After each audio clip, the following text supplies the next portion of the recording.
Hey everybody, this is Mack and Spencer Taylor with Trust Technology Consultants. We've got our special guest here today, Evan Davie with NHC. What are you in town for, man? It's out for you guys. We nice lunch and learn this afternoon. Lunch about a bunch of customers. So it was it's just Yeah, pretty good time. We had that at Copeland's this time. Kind of mixed it up. Food was good. Food was really good. Very good. Yeah, so we had an enjoyable time. You ever been to Cajun Creole restaurant like that? not like that, no. Food's the thing. We had a, I'm not gonna go into it now, but we had to make sure we got the food right with that. We had some food that was not so to his preference, to his liking. I think fruit work. Yeah, food too. We don't have that Yeah. stuff. Yeah. So we had to make sure we got the food right. A little too fancy for me that time. Food is good today though, and I think you guys know. I'll tell you if it's not. We do know that. Yeah. Well, awesome. Well, good. We just wanted to jump in here kind of, again, as we're trying out new podcasting stuff. We've already spent probably the last hour and a half. Y'all let us know if this is our first time trying 3 people. So Yeah. 3 guys with one night. So we'll see how it goes. But yeah, man, why don't you give us a quick pitch to our customers, our viewers about NHC? Yeah. So NIC, we are a full solutions aggregator. Little bit of everything. What it comes down to really is, finding a way to provide a solution where we can bring a value, make it easy on customers and partners. Whether it's single site, single product, multi-site, multi-product, put it all on one platform, wrapping up customized billing, et cetera, around that, and supporting it as best we can. Keep those customers long term. It's more profitable that way for all of us.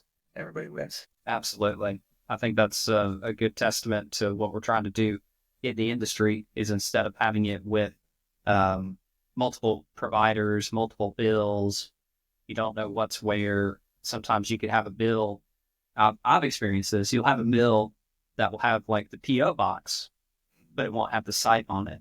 So if you got a customer that has multi-location, the billing department may not even know which location it's for. And so as they're building out their P&L statements, they may not be accurate. Yeah, and honestly, I think that's the key when it comes to, like starting from like right out of the gate when we take an order, making sure that we've got the right contact per site, the right site names, whether it's GL codes, cost centers. If there's a site here in Shreveport, call it Shreveport, or whatever that AP department, whatever that IT department calls that location. So if there is a billing question, or when they do get the bill, or if there's a repair issue, something comes up, they call us or they can email us or whatnot, and say, hey, I want to talk about Shreveport. We need to find all kinds of other information. We know what site that is because we call it what they call it. Makes it easier on everyone. And there are quantifiable numbers around that as far as bringing down some costs and such, because nobody goes into business to save money. Business to increase profit, right? Yeah. So as we're playing acronym bingo, what is GL code? General ledger. General ledger. I was going to ask, just for people in our industry, we all know what an aggregator is and what they do, but can you kind of break down for the listeners what an aggregator is? Yeah. So on a kind of super high level, we've got over 60 wholesale agreements that we use regularly with underlying carriers. We bought ourselves actually trademark the communication stack provider. So it's a full stack of solutions that we can blend into one account for customers. So whether it's fiber circuit, broadband circuits, wireless, satellite, etc. We have wholesale agreements with all of these underlying carriers where you're utilizing their network and the robustness of the network that they've created, but getting support from us. So that's where the value comes in. Which is huge with some major providers, Absolutely. as their support teams are usually difficult to deal with. Yeah. Not gonna Put it nicely. not gonna say the names right now, but I think that's the kind of scenario we see a lot is the bigger provider, they'll have that, they'll have multiple locations and different providers for those locations because that area may only support that provider. So you guys come in and basically take over all those accounts. Now they got one bill. They report to y'all only, and service doesn't really change for Yeah. the way that their communication works. Yeah. I mean, from an underlying standpoint, it's, if the cable companies are a good example, they're not everywhere. So if you've got one cable company in one town, one cable company in another town, and, same with local exchange carriers, there's one here, one there, and you have geographically diverse locations. We take that all blended together. And even at a single site, if someone wants a primary and a backup circuit, put that with one provider, one bill, kind of breakdown, make it easier for them to understand. And then, as I said, it comes down to that day two support, the project management, day two support. Right. That's the biggest. I mean, that is the biggest value. Because if when we're a wholesale, I mean, we're a bigger customer to, the large providers than any single customer could be. So we're a lot more cloud as far as getting stuff done. Very nice. Very nice. One of the unique aspects to you guys when you work with AT&T, tell us about that. So we do a ton of business with AT&T. Probably the most unique thing is migrating. So if an existing customer has circuits with AT&T and they're bringing them over to us, we can take after, once we install the circuit, we'll schedule a time, whether it's a couple of days, a week or so later, depending on customer timelines, and migrate the existing IPs, which becomes valuable if you've got a whole bunch of equipment, you don't want to change the IPs out. We can migrate them over with that carrier specifically. Well, cool.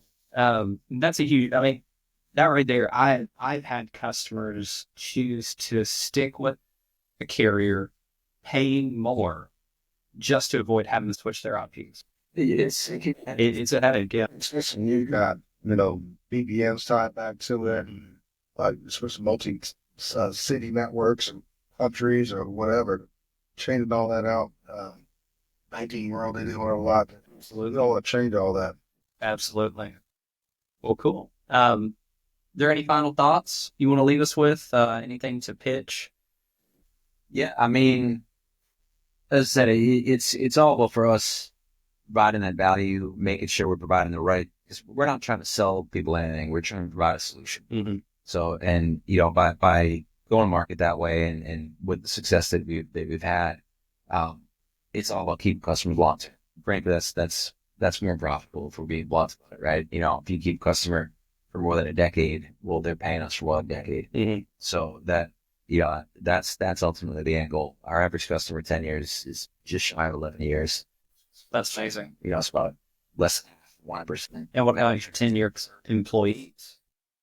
So we actually just had, I think we had six employees now that are at 15 years company. 10 years. I've been in NHC for 10 years now. Yeah. So really, and as far as our whole team, anybody that's been at NHC for less than 5 years started listening to us. Yeah, it's we have a great company. They treat us great. And, that translates down to customers. Absolutely. Everybody's just kind of stays. We're all in it together. It's one of the. It's not rare when we're talking to a customer, especially if it's a larger, like multi-site like that, where for me to pull in our operations team or our account management team up front. Mm-hmm. That way, it's a kind of a cohesive, sale. They know what the expectation is when they get the, obviously know they were working on this. If the customer signed with us, if we're lucky enough to win that business, then that, it's a smooth handoff from start to finish, and everybody's involved. So it's always trying to figure out, like, I always defer to those guys to, can we do this? Mm-hmm. Well, is this going to work? Instead of saying, yeah, it'll work, we'll figure it out. It's let me go and ask those guys first, because they're the ones that are going to be supporting it if we win this business. Awesome. That's one of the things I heard earlier in the lecture line. You said that y'all are a large company, but you're still privately owned, and so you still have that personability feel. Like I said, the CTO on the A2 network. Mm-hmm. Yeah. Every single customer, when they sign on board with us, we hand out an escalation list that has, we keep it simple. There's not a whole lot of tiers of escalation. Top tiers are CTO. So, all of our C levels are really customer facing. customer facing, partner facing. They're willing, get in there and work with us, which is, kind of lead by example. It's a pretty unique environment. And I'm going to tell y'all, being like the last line of defense for technical stuff here at Trust, those aren't the calls I want to get. I want guys to handle that before it gets to me. So for them to put that on the paperwork for anyone to call, that's huge. To be able to do that, to even be willing to put this on. Well, yeah, it's our way of holding ourselves accountable, right? You guys hear me say it all the time. I said it earlier, transparency, accountability. We can always control that. We control that. Everything else generally falls in line. So with this technology, so you don't know if it's going to go years, but when it does, everybody can provide a great service when things are going well. But it's, how do you react? How do you react when things don't go? Absolutely.